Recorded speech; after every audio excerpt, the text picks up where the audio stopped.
Hello everyone, welcome back to my YouTube channel 30CAGR. In this series, we are discussing about capital allocation. There are two ways of allocating capital if you have multiple strategies. Of course, you need to allocate your capital to multiple strategies. It's always safer compared to just assigning all the capital to one strategy. So if you have multiple strategies, there are a couple of ways you can rebalance your portfolio. I described one method in part one. If you haven't watched, I'll put the link in the description. Please go watch and come back to this. In this video, we are going to see another method which is a little aggressive, but it is really my favorite part because it has the effect of compounding. So whenever you have the effect of compounding, you grow your money exponentially. So that's what we are going to see in this part. And in part one, if you remember, this entire rebalancing concept will be done only after 1 year. You trade for 1 year with two or three strategies, and after 1 year, you combine all the capital, again divide it equally, and then you restart your trading. However, in this part, it is not time based rebalancing, but it is fund based reallocation. Let's say you started with 2 lakhs and you reached 4 lakhs in 6 months.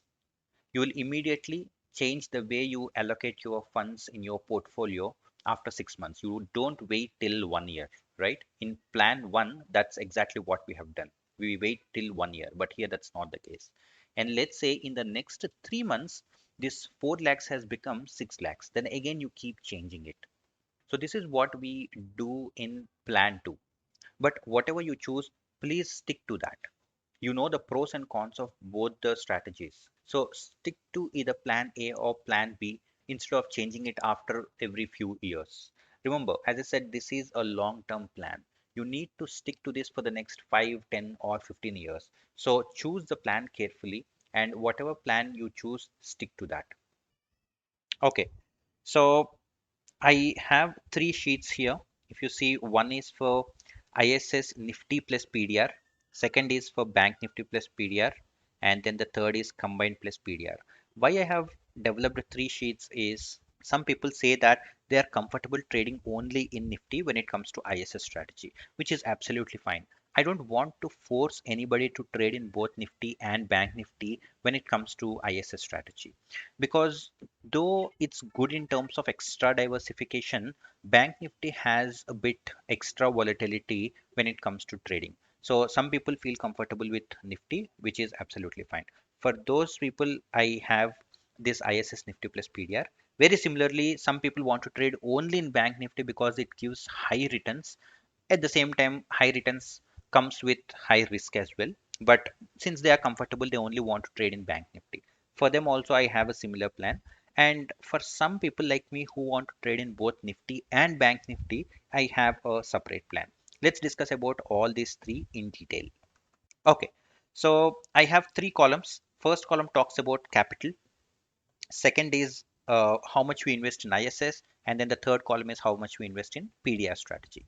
Let us say you have a capital of 2 lakhs. I always suggest you to go with ISS strategy but not PDR because when you have less capital in your account, you want to probably grow it a little aggressively. In ISS strategy, as you all know, we get around 60 to 70% return, whereas in PDR we get around 30 to 50% return, right? So when you have less capital in your account, always try to trade a little aggressively and grow that capital so that we can split that into both ISS and PDR. So always start with ISS strategy, one lot Nifty. And this is very important. Please remember, if you have lesser capital, please do not trade with Bank Nifty. Bank Nifty is only for those who have a capital of more than probably 6 or 8 lakhs. Okay, if you just have 2 lakhs or 4 lakhs or 6 lakhs, you have to trade only in Nifty because Nifty is safest between both Nifty and Bank Nifty. Though the returns are a little less, maybe 5 to 10% lesser compared to Bank Nifty, you always have a very good drawdowns, you always have lesser risk, and you will always have a stress-free trading. So start trading in Nifty one pair, and as you grow your capital 2 lakhs, please stop multiplying your quantity in ISS. I see this is the mistake most people do. Most people, what they do is they multiply their quantity and make this one pair to two pairs. But don't do that. Please remember, you need to immediately shift your fund to PDR. That way, you are securing your capital by diversifying into multiple strategies. Even if one strategy gives you loss in that particular year, other strategy might come at rescue and then help you to have a healthy portfolio. So ensure that you immediately allocate 2 lakhs to ISS and 2 lakhs to PDR. Now, let's say you further grow your capital and then make it to 6 lakhs. Now, again, come to Nifty. Now, this is the time you need to grow your Nifty quantity to two pairs, and PDR will still have 2 lakhs. Wherever you see text in bold, those are the areas where we are doing changes in that particular year. Now, with 6 lakhs, what we have done is we increased one more pair into this ISS, and then we still have only 2 lakhs for PDR. Now, let's say your capital is grown to 8 lakhs, which means you will have two pairs of Nifty short straddle for ISS, and then you increase your PDR. So it goes like this. First, always ISS, and as you grow your fund, you put that in PDR, and again you come to ISS if you have extra capital, and then you go to PDR. Again you come to ISS, again you go to PDR. This is like a loop where you keep growing your capital. All right. Now coming back to this, if you have 10 lakhs, then you know what to do. Put one extra short straddle pair into ISS, which becomes three pairs, and that will take 6 lakhs of your fund, and then rest 4 lakhs you can put in PDR. And if it is 12 lakhs, again, don't change anything with respect to ISS. Just have those 6 lakhs, and the rest 6 lakhs you can have in PDR. So first change ISS, next PDR, again ISS, again PDR, again ISS, and again PDR. Now, same is the case with Bank Nifty also. In case if you want to trade only in Bank Nifty, then you have to start with Bank Nifty, which is not recommended. But if you have your own reasons to trade only in Bank Nifty, please follow the same rule. Start with Bank Nifty, one pair of short straddle, and then next to 2 lakhs put in PDR, and then the next to 2 lakhs, which is from 4 lakhs to 6 lakhs, again put it in Bank Nifty, and then come to PDR, then go back to Bank Nifty, another short straddle pair, and then come back to PDR. Now let's talk about ISS combined plus PDR. If you want to trade in both Nifty and Bank Nifty when it comes to ISS, then the plan would change a little bit. Look at this. Now, if you have 2 lakhs, you trade in one lot of Nifty. Remember, if you have 2 lakhs, you only have to trade in Nifty because that's the safest between both Nifty and Bank Nifty. Though you get 5 to 10% lesser returns compared to Bank Nifty, it is always safest between both these two instruments. So always start with Nifty. And as you grow your capital, put 2 lakhs immediately to PDR. And if you go to 6 lakhs, then ensure that you increase one more pair of short straddle again in Nifty only. And then for fourth increment, you put 2 lakhs again in PDR.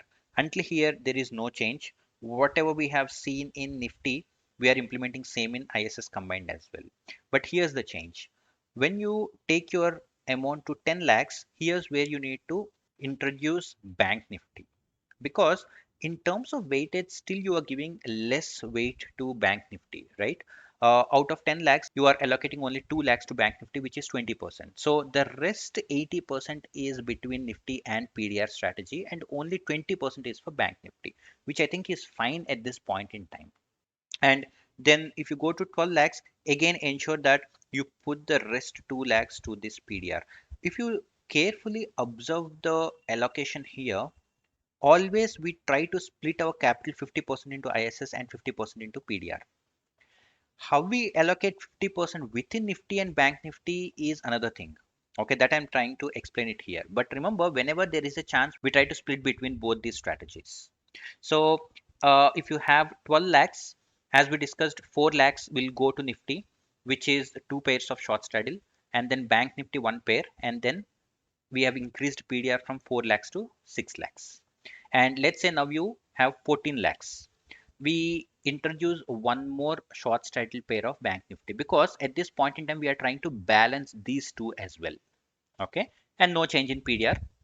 And let's say again it went up by 2 more lakhs. Now 16 lakhs we have, right? Ideally we should divide equally. So 8 lakhs to ISS and then 8 lakhs to PDR. So the cycle goes like this. So here's the preference. First ISS Nifty, and then extra funds will go to PDR. And then if you further grow your capital, then ISS Bank Nifty, and then again PDR. At every stage we are introducing PDR, right? So this is how your cycle should be. ISS to PDR, PDR to ISS Bank Nifty, and then ISS Bank Nifty to PDR. Again, come back to ISS Nifty, PDR, ISS Bank Nifty, PDR. Again, come back to Nifty. So this is how the cycle should be if you are combinedly investing. Same you can see here as well. Again, if you have 18 lakhs, we are increasing Nifty one pair, and then if you go to 20 lakhs, we are immediately taking 2 lakhs extra to PDR. And for 22, again you are increasing one bank Nifty short straddle, and again 24 lakhs you are increasing PDR. So first increment will go to Nifty, second increment will go to PDR, third increment will go to bank Nifty, again fourth increment will go to PDR. So this way, we always ensure that we are equally distributing our funds between both the strategies, and even within ISS also, we try to equally distribute between Nifty and Bank Nifty. What are some of the advantages of this kind of allocation? First is diversification. As I said, we are following all kinds of risk and money management concepts. We are not putting all our eggs in one basket, right? That is always important when it comes to trading or investing. And then the second is better portfolio level drawdown. If you have seen my drawdown videos, in part 2 of that series I told you that it's always important for us to lower the portfolio level drawdown. So if you put your funds into multiple strategies, even if one strategy gives you loss in a particular year, other strategy might give you profit, which brings down the overall portfolio level drawdown. That is important. It's okay if you have a little bit of strategy level drawdown, but your portfolio level drawdowns should absolutely be at minimum. And that is possible using this kind of capital rebalancing. And then scalable. Think about this. Even if you have 2 or 3 crores, it is very easy for you to deploy. And then less tax, because we are investing in PDR also, we don't need to pay 30% tax slab, right? For short-term capital gains, it's only 15% currently. It might go up or come down in future, but remember that compared to options trading, always you pay less tax in PDR. And then the next is stress free. Since we are splitting our funds into both the strategies or multiple strategies, it's always stress free, right? We don't need to take a lot of stress whether one strategy is performing well or not, because there are other strategies also that we have deployed our fund, and that might come at rescue even if one strategy fails in a particular year. So these are some of the advantages of splitting our fund into multiple strategies. I hope you understood now how to allocate your capital for the next probably 5 or 10 years. And as I said, this is a habit, this is a discipline, or for that matter, this is a plan that you need to have even before entering into either ISS or PDR strategy. I hope this is useful. If you have any questions, you can put them in comments, or you can also WhatsApp me directly on this number. And if you haven't joined my Telegram or Twitter, I would suggest you to join. Though I have other social handles as well, I always prefer Telegram and Twitter because it's very easy and convenient for me to communicate with you through Telegram or Twitter. Lastly, if you haven't subscribed, please subscribe to my channel and hit on bell icon. Thank you and see you in the next video.